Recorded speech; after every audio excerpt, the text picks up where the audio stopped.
Saudari-saudaraku yang terkasih, berjumpa kembali bersama saya Romo Antoro dalam Renungan Harian Minggu 25 September, hari Minggu, Pekan Biasa ke-26.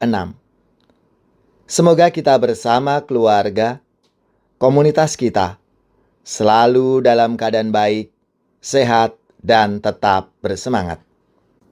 Hari ini kita bersama-sama akan merenungkan Injil Suci menurut Lukas bab 16 ayat 19 sampai 31.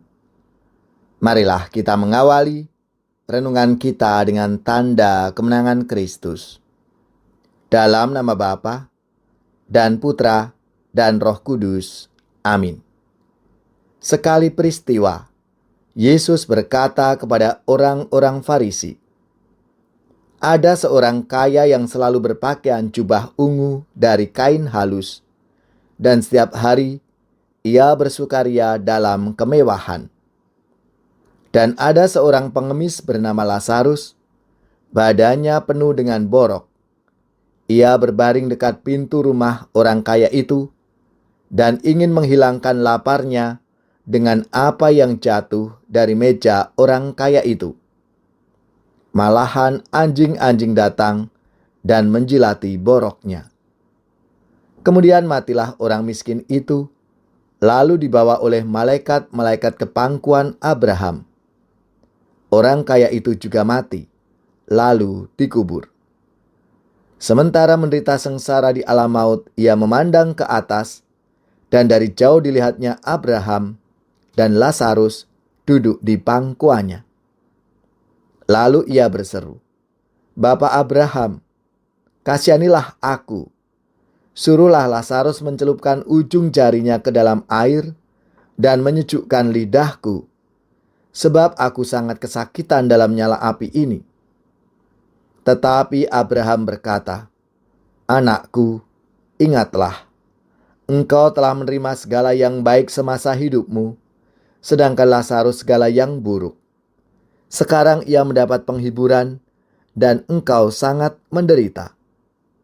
Selain daripada itu, di antara kami dan engkau terbentang jurang yang tak terseberangi, sehingga mereka yang mau pergi dari sini kepadamu, ataupun mereka yang mau datang dari situ kepada kami, tidak dapat menyeberang.'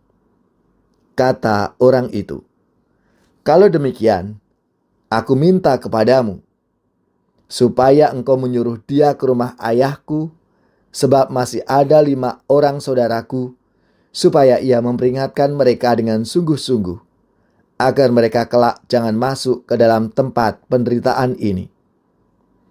Tetapi kata Abraham, 'Ada pada mereka kesaksian Musa dan para nabi. Baiklah mereka mendengarkan kesaksian itu.' Jawab orang itu, 'Tidak, Bapak Abraham. Tetapi jika ada seorang yang datang dari antara orang mati kepada mereka, mereka akan bertobat.' Kata Abraham kepadanya, 'Jika mereka tidak mendengarkan kesaksian Musa dan para nabi, mereka tidak juga akan mau diyakinkan, sekalipun oleh seorang yang bangkit dari antara orang mati.' Demikianlah sabda Tuhan. Terpujilah Kristus." Saudari-saudaraku yang terkasih, perumpamaan tentang orang kaya dan Lazarus merupakan salah satu perumpamaan yang populer di kalangan kita, umat Katolik. Perumpamaan itu hendak mengajarkan bahwa gelimang harta benda dan kenikmatan duniawi tidak menjadi ukuran kebahagiaan dan jaminan keselamatan. Kebahagiaan sepenuhnya tidak ditemukan di dunia ini, melainkan dalam kerajaan Allah.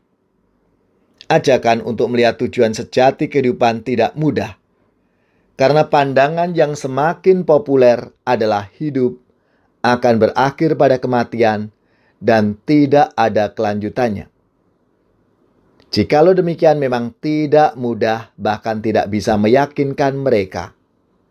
Sikap semacam itu membuat hati tidak bisa lagi terbuka untuk mendengarkan pewartaan dan kesaksian-kesaksian mengenai adanya kehidupan setelah kematian. Salah satu alasan untuk tidak percaya adalah belum adanya bukti. Prinsip semacam itu akan memperkuat ketertutupan terhadap hal yang mengandung misteri atau rahasia yang tidak bisa dipahami atau dikuasai sepenuhnya oleh akal budi. Padahal sungguh ada dan nyata. Sebaliknya, bagi yang percaya akan adanya hidup sesudah kematian, miskin secara material bukanlah penentu kehidupan kekal itu. Orang miskin, bahkan pengemis, tidak akan kehilangan kesempatan untuk menerima hidup abadi itu, asal beriman. Orang yang tersingkir, cacat fisik apapun tetap diberi kesempatan untuk memperolehnya. Kenyataannya, iman yang kuat akan kehidupan kekal itu ditemukan pada banyak orang yang hidupnya sederhana, bukan karena terpaksa, tetapi karena memilih begitu dalam rangka menghayati nilai-nilai luhur, seperti jujur, murah hati, suka berbagi, dan ugo hari.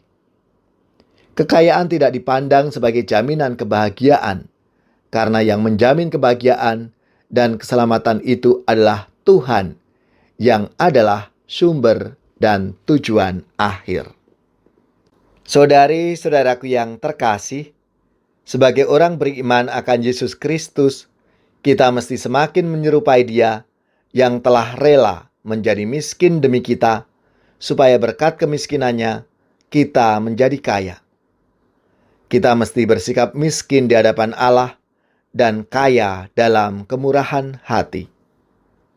Dengan gembira bersama melangkah, kita semua menghadap Tuhan.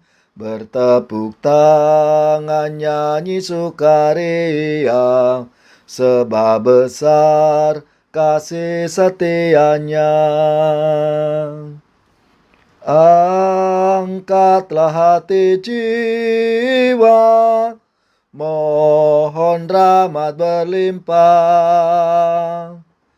agar kita pun pantas berkenan kepadanya.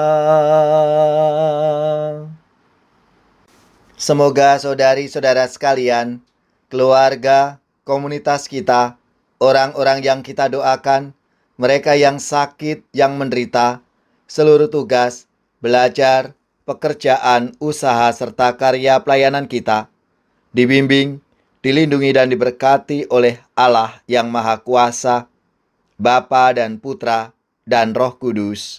Amin. Amin.